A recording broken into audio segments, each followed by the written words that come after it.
Yay. Hi, everyone. Welcome. We're here together with part of the trainer team, and we're super happy to have this conversation because it keeps on popping up in the field. And there's so many reasons for it. And we just want you to know why that is. So what we're going to talk about is fear. And why does fear pop up so when we are listening to our soul's longings, when we're kind of feeling really called to do something, whether that is joining Invoke or something else in your life right now, when you're feeling that pull, when you're feeling that really clear, like, oh yes, and then there's this big whoa thing happening inside of your system at the same time. And so why is that? And what does it look like? And what are our experiences with it? And so any questions that you have, please share them in the comments as well. So starting in this point, Sigun Ren, have you ever had any kind of similar experience maybe in your life? Yes, but maybe. Just while you were talking, Annemiek, I realized what really happened for me before I joined Invoke, because it is a combination of two things, and the one is the fear about money. I did not have the money, but will I be able to find it and somehow afterwards, after I've paid it, will I find it? Something like that. So I did. And this fear of the thinking mind. And they're both connected, because that fear of will I find the money was totally in my thinking head, while my heart and soul and whatever else there is about was already decided. Just like, of course I want this. Mm-hmm. And then the thinking head was saying, you don't have the money, and will you ever, is that responsible what you're doing, and all that. Very valid questions. Yeah. And I didn't have, I just answered yes. Oh yes, I will. But there was that bit, and it's this. I think the thinking head has a lot to do with that. Yeah. And in several ways. Isn't that interesting? Because we were having like a little pre-chat, and we were there was already so many things emerging, right? So of course the thinking mind, like the rational mind, is here to keep us safe, right?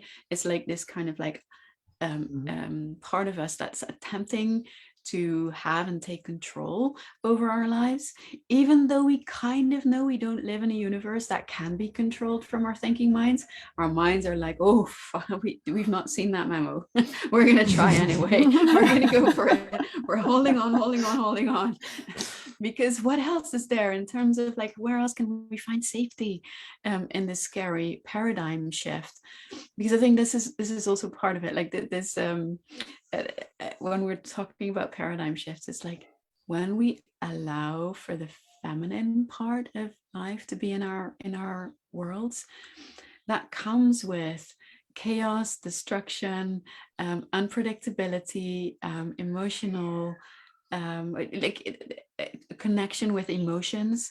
And it's kind of like it kind of connects us with the whirlwind of creation that can happen too. And so there's not that much, or it's safety is not in the holding on and in the controlling, but safety is in the letting go. Mm-hmm. And safety is in the connecting with that really deep sense of I am okay in these ways.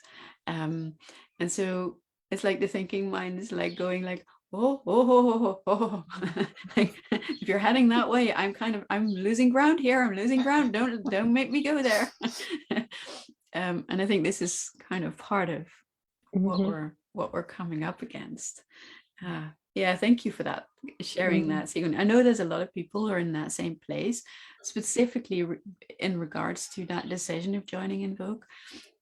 And, in no means are we saying like, be irresponsible, like don't care about money, like no. But it's like just kind of flagging up that this dynamic of like fear, like when you're really at that point of making a decision that is so aligned with who you are and what you're here to be.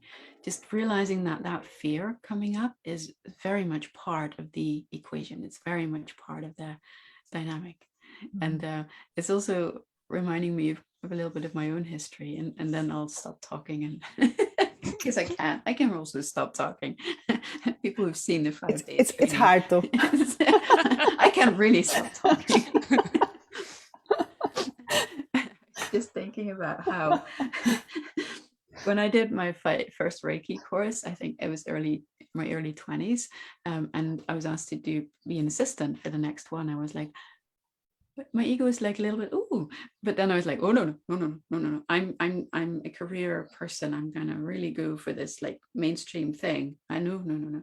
And I was asked again and again and again over the course of the years, to the point where, like a lot later, I got to a point where I felt like, okay, I'm starting a new chapter in my life. I'm really going to invest in myself. So I'm going to do a real training, like, really, I want to make a real next step. And I was really pulled into this priestess training. It called me on so many levels. At the same time, there's like or I can do just NLP, safe, goes on the resume, like fits with the work I was doing at the time. Even though I kind of knew there's really not that much for me to learn there because I'd done all sorts of other things. Guess what I went for? Safety! Yay! And so I found myself at some point with some timeline work where the whole group was kind of nicely in this exercise of doing some stuff. And all of a sudden, I was finding myself sitting, kneeled down in front of the goddess. And she was like the size of like apartment building, like really, really, really big. And she was angry. She's like, what are you doing here? And I was so shocked. That was my first like experience like that. I was like shaking, and like the assistants of the NLP training were a bit like, we don't quite know what that was, but come on, we'll have a walk with you to help you calm down. So I found my way around. I found some support with that, but that was like such a clear kind of like, hello, not what you're supposed to be doing with your life.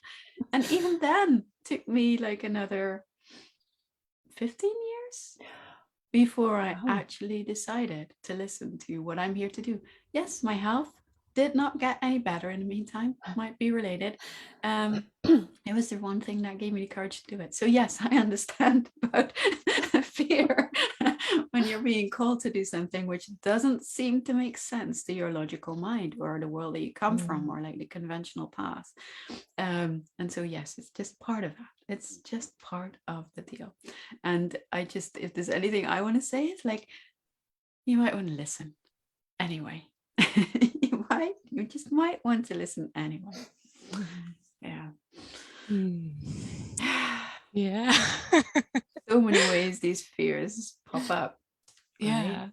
And I like what you said, Annemiek, about sort of the mind making it seem real, because obviously it isn't a real danger, like running away from a tiger might have been at one point in our existence, or anything else that's actually dangerous, but it can feel like it. But then when you realize it's not that kind of fear, it has like another quality to it when you at the same time feel that longing and feel that calling like you forward, that, oh, I really want this. And it's also fear.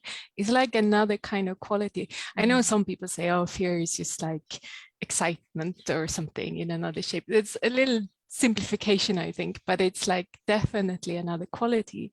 And when you can be with that, it's like a really, really potent place to be, because you're really on the edge of stepping into something new and unknown. And I actually find myself there right now. I can really speak from like this moment, that because lately, and coming up really soon in my life, I'm really stepping into new places on my journey, and it is exhilarating and it's scary, really scary. And my mind is having this negotiation with my calling all the time. Like, yeah, but what if you're in too deep? What if this, wasn't the right thing to do? But my other parts of my being, just like, I'm so in the right place. I know this is the truth for me. And the mind can go, and it's fine. It can do its thing. And I'm gonna acknowledge it and just like, yeah, it's okay. It's okay. There is no need to like push it away, but I'm not gonna follow that, because, well, then, you could have that kind of story like you shared, Annemiek, that you push it away, and it's just not gonna get comfortable like that. It's not gonna bring you where you want to be in the most, smooth way. Yeah, that's so powerful. I like what you're sharing about how, yes, there's the fear that's related to tigers, right? It's the fear of related to, okay, there's actually something dangerous happening right now, right here. And then there is the, yeah, I'm entering a new phase. I'm entering a new world in a way. And I don't know, I can't extrapolate how it's going to affect me. But that's actually where my life is. It's like when you were talking about that edge, it feels to me like that is the place where we're most alive. Yes, exactly. That's what I really saw in you, Ren, now when you talked about it. And I'm actually right at that place. It was like, oh yeah, wow, very much alive. And I was wondering, because you said you know that this is right for you, Yes. and then of course, with the work we do, I wondered, and where do you know that? Yeah. Deep in my core. Yeah. And coming out from deep in my core, coming out into my body. And I think because I feel it like that, I also feel it in my mind. So it is a knowing in my mind too, like that is informed. So it's, the mind isn't that loud with the fear. So I can still hear that inner wisdom as well. Yeah, I love that, Sigun. It's such an interesting part to be learning to dance with the fear and with the knowing, because they're influencing on us in so many ways and levels. And I think actually, kind of thinking back, you have some ideas about this too, but I think there's quite a lot of our participants in our trainings will actually dive into that part of their experience to find out more about how they navigate it and to open it up and to make it more spacious and easeful, to follow that call. I noticed that over the courses, there's nearly every participant at some point, not always at the same point, might experience in a bigger or smaller way this place of, wow, like, I don't know. And it's like, and this is where the next step is to become comfortable with the not knowing. And this is so potent and such a potent place to be in. And it is scary. So that is maybe, or it can be scary, depending on how we deal with it. But I noticed that in every round of Invoke that this comes at some point. Yeah. I love that you're making that connection, because there's also, it makes me think about how in this way of coaching, how not knowing is such a big part of what you have to be able to deal with as a coach. And so learning to be in that field where it's unclear and be in being grounded trust that the unfolding will happen, that is such a powerful life skill, I would say. And it's really something that is like a shift, because most of our world in our society today is so logical and structured, and we should know, and we should base our choices on like evaluate it logically. and come from that place when we decide what should happen next and so on. So to really like, okay, we can do all of that and we can set it aside and step into the unknowing and let it unfold. That is it's like a really beautiful shift to create. To me, it feels like the step into freedom. It really feels like that. I don't know, and admitting that I don't know, and it's okay. And there's so much freedom in that. Yeah, gorgeous. And Ren, like having kind of been, gone through Invoke yourself and then assisting and then training, how's your relationship with navigating that space that you find yourself in right now? How has that changed because of all of the experience with soul-based coaching? I would say that listening to that space in myself and listening to my inner wisdom is easier now. That bit where I said that, yes, the mind is still there doing its chatter, but I don't have to, it's not as loud. I think that's a direct result of all of this, what you just said, that doing the Invoke, being coached and learning this technique. It's like so easier to really like tap into where is it that my longing is, where is it that I want to go, what direction in some way. That feels much closer to me now. Yeah, beautiful. And before we wrap up, I just also wanted to present a part of our little pre-chat about how these fears show up for people, because we've been hearing quite a few variation of that fear. And so sometimes it's about money. Sometimes it's about, is that really me? Like it's like a opening up to, actually, when I start listening, I'm hearing things that on the one hand are so me, but there's a part of me going, really? Like, is that really? And am I ready to step into that? And then sometimes it's about actually knowing that yes, this is you, but then actually saying, it's important. I'm going to put this front and center because this is what I want in my life. And this is something, especially women, especially, in their 50s, 60s, maybe, are like, oh, I've put other people first in my life for such a long time. Actually going into the, well, guess what? It's time for me now. That phase of the crone in life. So there's lots of different ways in which that fear turns up.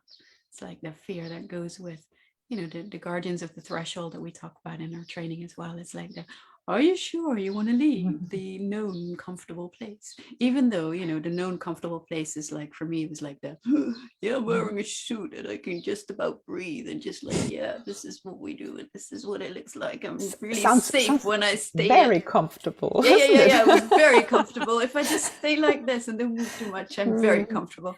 Yeah. But that's kind of how the mind operates, right? The mind doesn't really care about the rest of the system having to kind of like do that thing. So yeah, it's like when we feel the call, yes, it comes with like a sense of like, and it is to be expected. It doesn't mean that it's not the right thing. It's just that it's entering the unknown. It's entering into the next phase of your unfolding. Yeah. Is that a good place for us to wrap up for today? Does it feel like anything else needs to be said? We complete. Yeah. Great. Yeah. We'd love to hear when you're listening, watching, what questions you have, because we know this.